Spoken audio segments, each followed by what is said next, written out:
So I'm headed to the doctor. Haven't been feeling well, so I thought I'd take you guys with me today. Got about a 45-minute drive, and I thought we'd get a little bit of footage with the Nano, and I've got it on the suction cup on the mount, and yeah, looks good to me. I sound a little rough, that's why I didn't bring the mic mini and test that. So far I really enjoy the DJI Osmo Nano.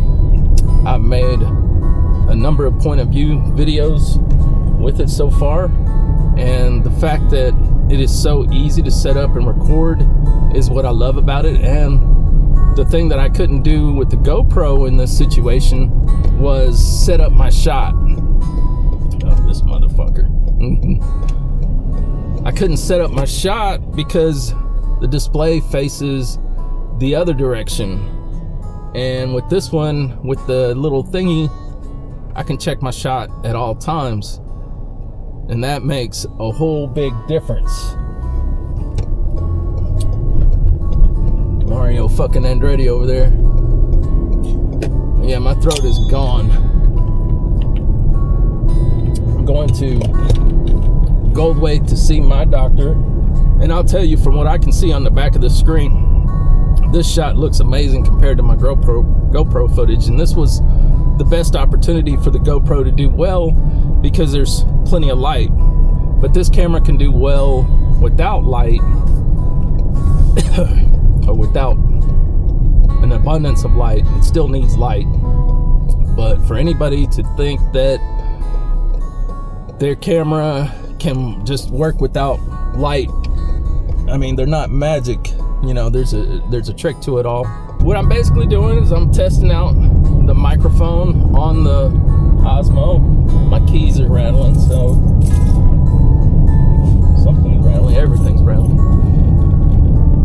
Of course, you never notice that shit until you do something like this. Where I didn't really stick the suction cup on there real good. I just kind of fast did that shit, and we're really putting that to the test. Pretty much just winging this.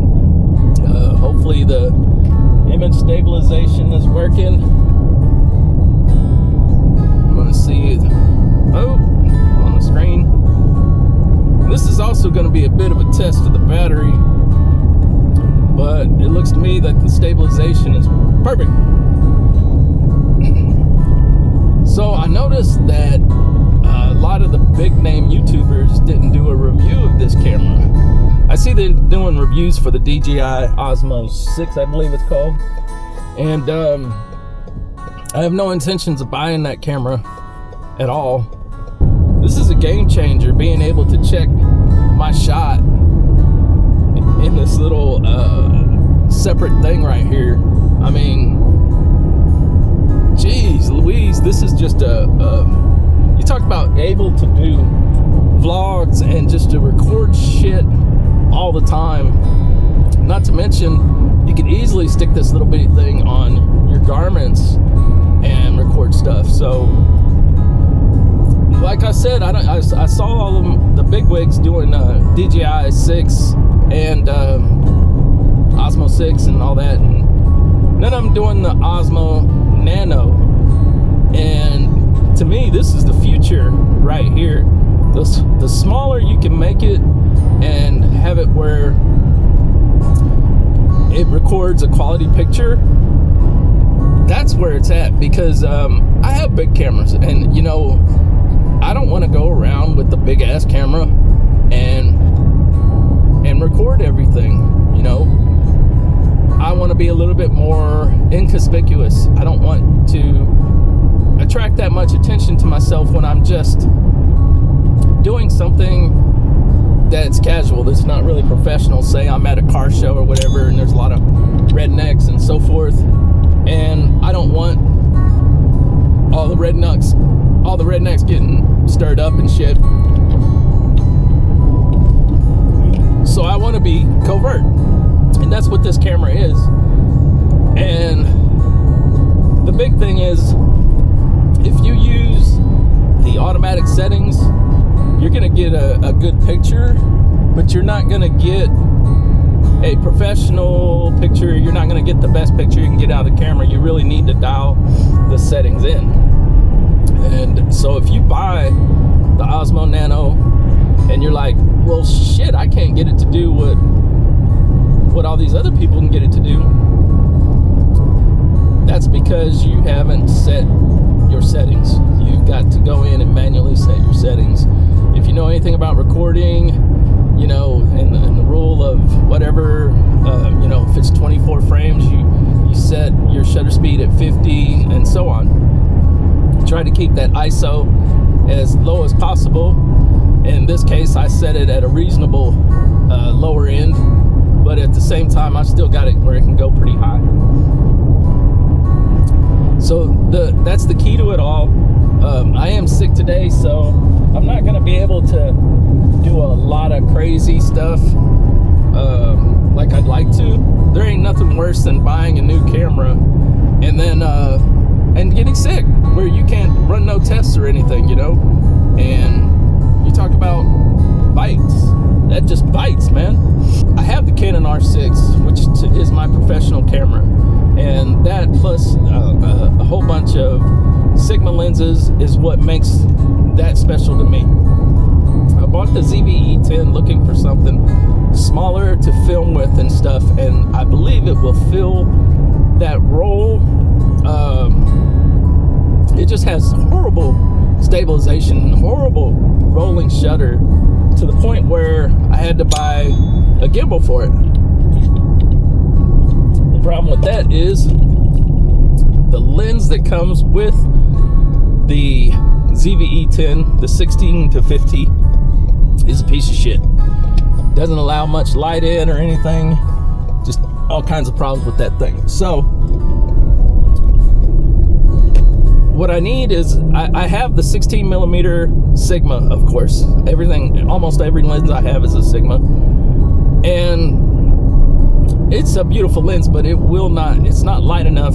It's a beautiful lens, but it's not light enough to use with the ZV-E10 and the gimbal I have, which is like the Zoom Crane M2 or something like that.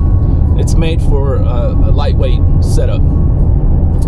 So I still need to buy another lens with a lower aperture to go along with that setup. And I haven't done that yet because I paid a pretty penny for the 16 millimeter 1.4, which is to me a must-have lens with the ZV-E10. But I need to have some stability. So what I'm thinking is that I've got to pick up like I think a Yongnuo 11 millimeter, something like that, something with autofocus and stuff.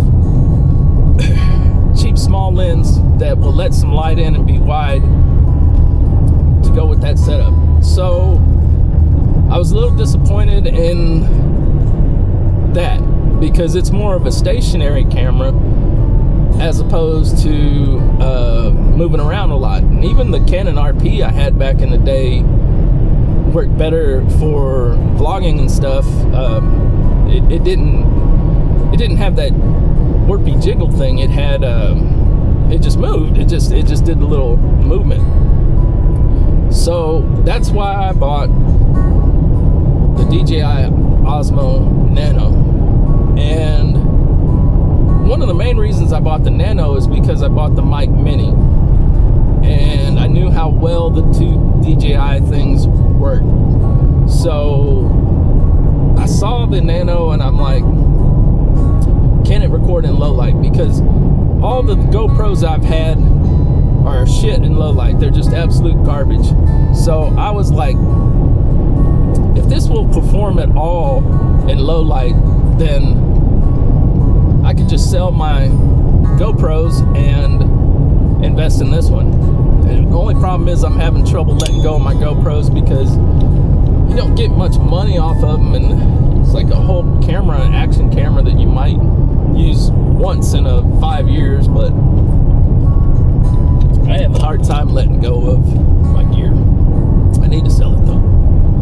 And this thing has just been a joy because I watched a lot of videos on YouTube of people doing cinematic films and such, and I was really impressed and I really liked it, and that's what made me decide to buy this. And at first I was like, well, you know, it's no better than the GoPro, and you really have to go, I mean, if you leave it on all auto settings and shit, it's not going to seem that much better than a GoPro unless you go back and look at your GoPro footage and see how god awful it is. Of course, I have the 3, 5, and 7.